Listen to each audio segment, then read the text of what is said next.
Bagaimana pengakuan jin tentang Dajjal dan Illuminati? Apa yang mereka kerjakan? Berikut ini wawancaranya.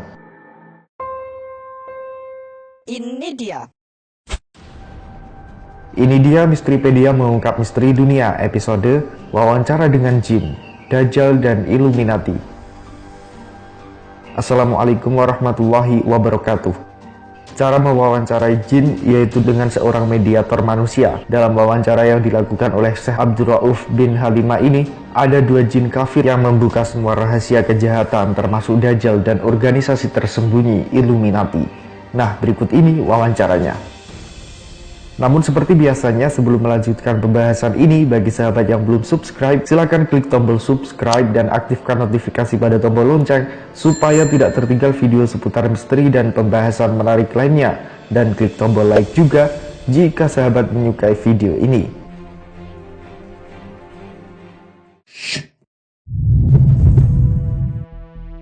Perkenalan. Syekh Abdul Rauf bin Halimah lahir di Tunisia pada tahun 1967 dari seorang ayah Tunisia dan seorang ibu Amerika. Dia tumbuh besar di kedua budaya tersebut sampai dia memeluk Islam pada usia 15 tahun. Dia melanjutkan studinya di Perancis pada tahun 1986 lalu menetap di sana. Pria insinyur statistik dan ekonomi, juara olimpiade matematika dan bergelar master dalam bahasa Arab ini kini menjadi seorang praktisi ruqyah syariah.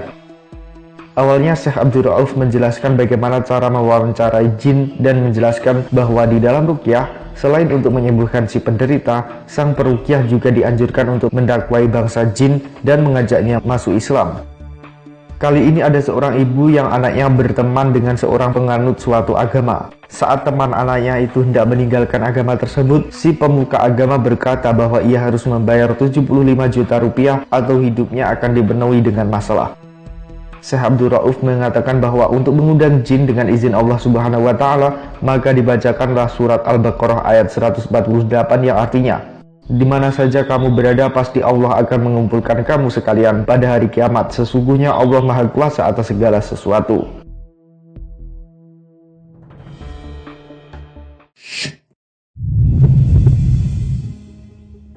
Wawancara.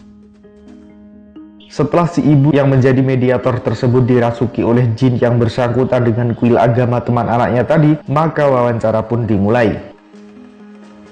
Jin di dalam tubuh wanita itu mengatakan bahwa para penganut agama itu memberikan persembahan untuk bangsa jin di kuil.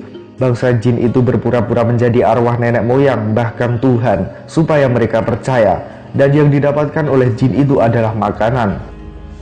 Jin itu kemudian mengatakan bahwa di kuil itu ada satu ifrit yang berperan sebagai pemimpin. Dan rupanya jin yang pertama ini merupakan seorang jin pekerja. Jadi tugas ifrit adalah sebagai seorang mandor di setiap wilayah pekerjaan. Ifrit mengawasi para jin pekerja itu dan memastikan tugas-tugas dari iblis berjalan lancar. Jin itu kemudian mengatakan bahwa neraka itu hanya diperuntukkan buat manusia. Karena begitulah yang dikatakan oleh Ifrit yang bernama Zulzula kepadanya. Kemudian Syekh Abdul Rauf membaca surat Al-Baqarah ayat 148. Lalu jin yang berada di dalam tubuh wanita itu berganti Ifrit yang bernama Zulzula tadi. Jin Ifrit Zulzula mengaku ketakutan karena melihat cahaya yang memancar pada Syekh Abdul Rauf. Ia menyuruh Syekh itu untuk tidak dekat-dekat dengannya karena dia akan meleleh jika berdekatan. Lalu Syekh itu membaca surat Al-Anbiya ayat 69 sehingga Ifrit Zulzula itu pun tenang. Lalu jin Ifrit itu berkata bahwa supaya para jin yang menjadi bawahannya mau bekerja, ia berbohong dengan mengatakan bahwa neraka hanya diperuntukkan buat manusia. Setelah itu Syekh Abdul Rauf menanyakan hubungannya dengan iblis. Zulzula pun menjawab bahwa ia terhubung langsung dengan iblis. Ia membuat catatan laporan yang berisi nama-nama manusia yang membuat sesajen dan persembahan di kuil tadi. Kemudian menyerahkan catatan itu kepada iblis. Syekh Abdul Rauf bertanya, "Apa yang diberikan iblis kepadamu sebagai balasan?" Zulzula menjawab bahwa ia bisa duduk di atas kursi iblis sepanjang malam. Namun Zulzula mengaku belum pernah mendapatkan mahkota yang diberikan oleh iblis sebagai penghargaan kepada para ifrit. Syekh Abdul Rauf lalu menjelaskan sebuah hadis tentang tugas setan yang mencatat aktivitas mereka. Kemudian di malam hari mereka menyerahkan catatan itu kepada iblis. Lalu setan atau ifrit yang paling banyak menyesatkan manusia akan mendapatkan hadiah yang berupa mahkota dari iblis untuk malam itu.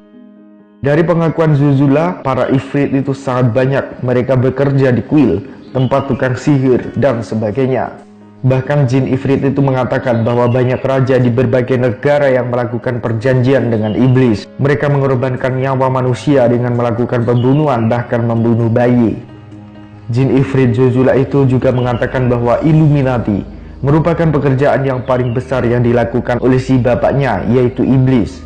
Itu merupakan kekuatan terbesar yang dimiliki oleh iblis. Illuminati dibuat oleh iblis untuk menyambut kedatangan anak iblis yang paling besar, yaitu Dajjal. Organisasi rahasia itu telah melakukan perjanjian dengan iblis. Begitulah yang dikatakan ifrit Zulzula. Setelah cukup wawancaranya, Syekh Abdul Rauf mengajak jin ifrit Zulzula itu untuk masuk Islam. Awalnya jin itu menolaknya dengan mengatakan, kalau nanti masuk Islam akan ada cap malu, yaitu berupa cahaya yang mengikuti kemana saja, dan si Zulzula tidak mau diikuti oleh cahaya itu, sehingga iblis pun tahu bahwa Zulzula telah berkhianat. Lalu Syekh Abdul Rauf berdoa kepada Allah supaya menunjukkan kepada jin itu cahaya kebenaran.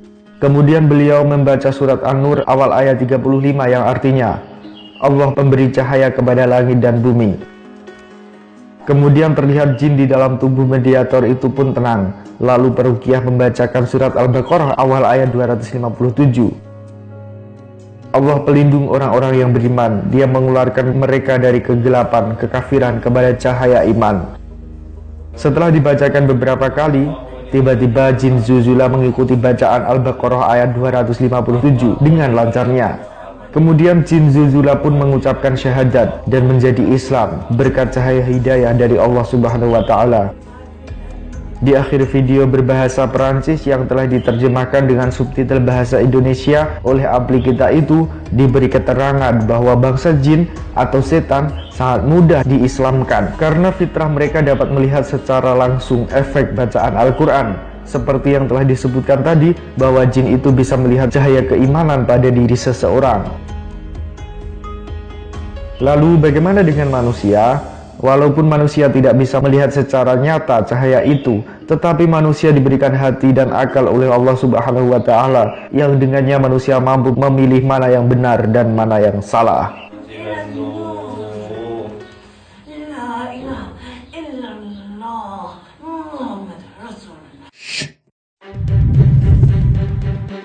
Pertanyaan hari ini, bagaimana tanggapan sahabat tentang wawancara dengan bangsa jin kali ini?